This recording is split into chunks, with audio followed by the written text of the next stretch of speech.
आज के वीडियो में हम ऑपरेशन थिएटर मैनेजमेंट के अंदर स्क्रब नर्स के बारे में जानेंगे। स्क्रब नर्स का ऑपरेशन थिएटर के अंदर क्या रोल होता है, उसका क्या काम होता है, उन्हीं सब चीज़ को इस वीडियो के अंदर आज हम जानेंगे। तो सबसे पहले जानेंगे definition, what is a scrub nurse. Scrub nurse एक मेडिकल प्रोफेशनल होती है जो सर्जन होता है या हेल्थ केयर एक्सपर्ट होता है तो उनको ऑपरेटिंग रूम में असिस्ट करवाती है। अब जो स्क्रब नर्स होती है तो उसका क्या स्पेसिफिक रोल होता है ऑपरेटिंग रूम में, इनके बारे में जानेंगे। तो सबसे पहले हैं जो ऑपरेशन है उसके लिए जो भी इंस्ट्रूमेंट लगते हैं, ड्रेप लगती है और जो दूसरी सप्लाईज लगती है तो उनके लिए उसको प्रिपेयर करना रहता है। नेक्स्ट है to assist surgeon and assistant throughout operation. तो जो ऑपरेशन चलता है तो उसके टाइम पे उसको ऑपरेशन असिस्ट करवाना पड़ता है और इंस्ट्रूमेंट और जो दूसरी सप्लाई होती है उसको प्रोवाइड करना रहता है। और पेशेंट की ऑपरेशन के दौरान सेफ्टी मेंटेनेंस करके रखना पड़ता है, पेशेंट ऑपरेशन टेबल से गिर ना जाए, ये सब चीज़ें भी उसको ध्यान में रखनी पड़ती है या फिर उसको किसी चीज़ से हार्म ना हो। अब रेस्पॉन्सिबिलिटीज ऑफ स्क्रब नर्स की ऑपरेशन रूम में क्या क्या रेस्पॉन्सिबिलिटीज़ रहती है तो एक एक करके जानेंगे। सबसे पहले है welcome patient to operating room. तो जो भी पेशेंट जिनका ऑपरेशन होना है तो जो पेशेंट वार्ड से ओटी के अंदर आते हैं तो उनका वेलकम करती है और उनको स्वयं से इंट्रोड्यूस करती है, पेशेंट को इन्फॉर्मेशन देती है पर्सनल, और उससे कोई भी अगर उसको किस चीज़ की ज़रूरत है तो उसके बारे में पूछती है और उसको जो जैसे कि बाथरूम या चेंजिंग रूम है उसको दिखाती है और उसमें चेंजिंग रूम में ले जाके अगर जो वार्ड से पेशेंट आया है उन्होंने ड्रेस चेंज नहीं किया है तो वहाँ पे उसको ड्रेस चेंज करवाती है। और यदि पेशेंट ने कोई ज्वेलरी पहनी है तो उसको रिमूव करने के लिए पूछती है। फिर है pre operative nursing assessment. Operation से पहले क्या क्या असेसमेंट स्क्रब नर्स है वो करेगी। तो उसकी एज के बारे में पता करेगी, अगर उससे किसी चीज़ से एलर्जी है उसके बारे में पता करेगी, यदि उसको इन्फेक्शन है या उसका जो टेम्परेचर है वो 98 से अबव जा रहा है तो उसको चेक करेगी, उसके वाइटल साइन चेक करेगी। अगर कोई ड्रग कॉन्ट्राइंडिकेटेड है जैसे कि एस्पिरिन, हिपेरिन, वारपेरिन तो उसके बारे में पता करेगी। पेशेंट की न्यूट्रिशनल स्टेटस के बारे में जानेगी और उसकी जो फिजिकल स्टेट है जैसे उसकी जितने भी जो लैब की एक्सरे और जो जांचें हैं खून की उनके बारे में असेसमेंट करेगी। और उसकी साइकोलॉजिकल स्टेट देखेगी, पेशेंट डरा हुआ तो नहीं है, उसको साइकोलॉजिकल सपोर्ट प्रोवाइड करेगी और उसके मन में जो भय है ऑपरेशन को लेके तो उन शंकाओं को भी स्क्रब नर्स से वो दूर करेगी।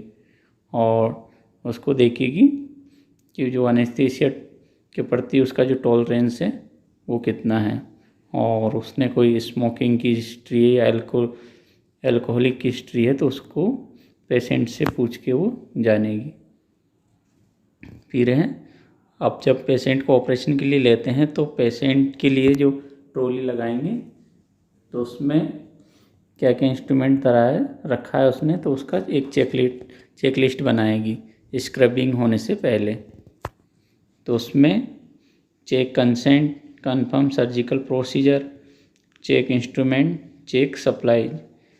जो भी पेशेंट की जो फाइल रहती है उसमें कंसेंट चेक करेगी कि पेशेंट ने ऑपरेशन के लिए कंसेंट दिया है या नहीं दिया है।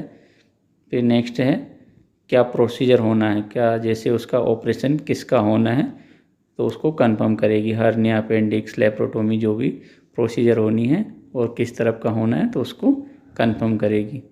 फिर है उसने जो ट्रॉली लगाई ऑपरेशन के लिए तो उस इंस्ट्रूमेंट को चेक करेगी और सप्लाई चेक करेगी, सप्लाईज में ओटी के अंदर प्रॉपर लाइट आ रही कि नहीं आ रही है और अपना जो ऑक्सीजन का जो गैस है उसका सप्लाई है या नहीं है, दूसरा सक्शन कोटरी मशीन चालू है या नहीं है, ये सारी चीज़ें वो पहले चेक कर लेगी।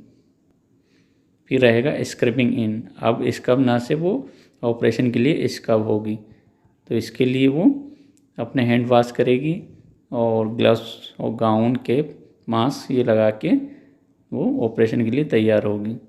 तो हैंड वॉश कैसे करना है इसके लिए मैंने पहले वीडियो बनाया था, तो उसको आप देख के सीख सकते हो कैसे हैंड वॉश करना है। अब जानेंगे assemble instrument. Open the inner sterile set and assemble sterile instrument on Mayo tray या ट्रॉली।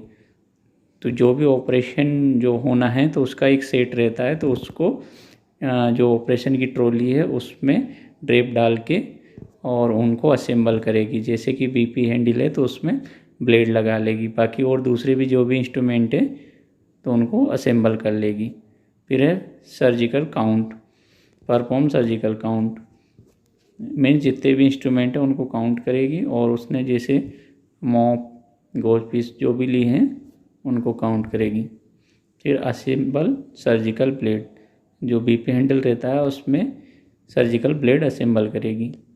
और प्रिपेयर सूचर, ऑपरेशन के हिसाब से किस प्रकार का सूचर लगना है तो उसकी तैयारी करेगी। मतलब ट्रॉली में वो खोल के रख लेगी कि कौन कौन से सूचर लगने हैं, जैसे नाइलॉन, वाइक्रेल, प्रोलिन जो भी लगने हैं और जिस साइज़ के लगने हैं, कटिंग, राउंड बॉडी और नंबर कितना लगना है उस हिसाब से वो सूचर प्रिपेयर करके ट्रॉली में रख लेगी। अब नेक्स्ट काम रहेगा असिस्टेंट ड्यूरिंग सर्जरी। सर्जरी के दौरान सर्जन को स्क्रबनर को असिस्ट करवाना रहता है। तो इसके लिए वो इंस्ट्रूमेंट ऑपरेशन के दौरान सर्जन को पास करेगी और जो इंस्ट्रूमेंट दे रही है वो प्रॉपर पोजीशन में होना चाहिए, सेफ मैनर में होना चाहिए। ऐसा नहीं कि जो हम ब्लेड हैंडल सर्जन को दे रहे हैं तो हमें उस तरफ से नहीं देना है जिस तरफ से हैंडल के अंदर ब्लेड लगी हो। जिस तरफ ब्लेड लगी उस तरफ पकड़ के हमें हैंडल की तरफ से सर्जन को देना है। और जब भी देना है या फिर उससे जब लेके हम रखें तो उसको किडनी ट्रे में हमें रखना है। और जब भी हम जो हमारी नाइफ है उससे काम हो गया तो उसको इस जगह पे रखना है कि जो हमारा जो वर्किंग फील्ड है वहाँ पे वो बीच में नहीं आया, नहीं तो क्या है कि उससे कट लगने का डर रहता है। तो मोस्टली उसको किडनी ट्रे के अंदर रखें और दूर रखें। अब सर्जरी के दौरान स्क्रब नर्स क्या क्या काम करेगी वो चीज़ देखते हैं। तो जब भी ऑपरेशन करते हैं तो जो स्क्रब नर्स रहेगी वो जो टिश्यू रहेंगे उनको रेक्टेट करने का काम करेगी। जो आर्टरी लगी रहती है ब्लीडिंग पॉइंट पे आर्टरी को, तो उसको रिमूव करने का काम करेगी जो कि सर्जन डायरेक्ट करेगा उस हिसाब से। और जो इंसिजन के बाद में उसको जो सूचर लगने हैं तो उनको काटने का काम करेगी सीजर की सहायता से। और सूचरिंग में भी सर्जन की हेल्प करेगी। और ऑपरेशन के दौरान जो कोटरी करता है तो उसमें भी स्क्रब नर्स हेल्प करेगी सर्जन की। स्क्रब नर्स का जो काम रहता है वो पूरी सर्जरी के दौरान सर्जन को एंटिसिपेट करने का काम रहता है, मतलब उसको हेल्प करने का काम रहता है। स्क्रब नर्स को इस प्रकार से तैयार होकर रहना पड़ता है कि उसको सर्जन ना बोले उससे पहले उसको इंस्ट्रूमेंट देना है, सूचर देना है, स्पंज देना है, तो उसको हमेशा एक्टिव रह के और पूरी सर्जरी के दौरान जो भी सामान सर्जन को चाहिए वो तैयार रखने हैं। और जो स्टाइल फील्ड है उसको नीट और ऑर्डरली मेंटेन रखना है, उसको साफ रखना है। और पूरी जो ऑपरेशन की जो प्रोसीजर है उस टाइम पे उसको एसेप्टिक टेक्निक यूज रखना है। During surgery strict aseptic maintain technique use करना है। कीप टॉकिंग टू मिनिमम, कम से कम बोलना है। Turn away by sneezing, cupping, जब भी अगर खुद को स्नीजिंग या कपिंग हो रही है तो जो ऑपरेशन साइट है उससे मुंह को दूसरी साइड में घुमा लेना है। उससे क्या होगा कि जो इन्फेक्शन है हमारी बॉडी का वो पेशेंट को ना हो। और जो हमारी जो हैंड है, अगर हम काम में इंगेज नहीं है तो हमारा जो हैंड है वो टेबल के ऊपर होना चाहिए। ऐसा नहीं कि हम कहीं भी टच कर रहे हैं, इससे क्या होगा कि जो एसेप्टिक टेक्निक है वो मेंटेन नहीं हो पाएगी। इसलिए हमें हमेशा अपने जो हाथ है वो स्टाइल होते हैं तो उनको स्टाइल टेबल पे रखना है। फिर है एंड ऑफ प्रोसीजर।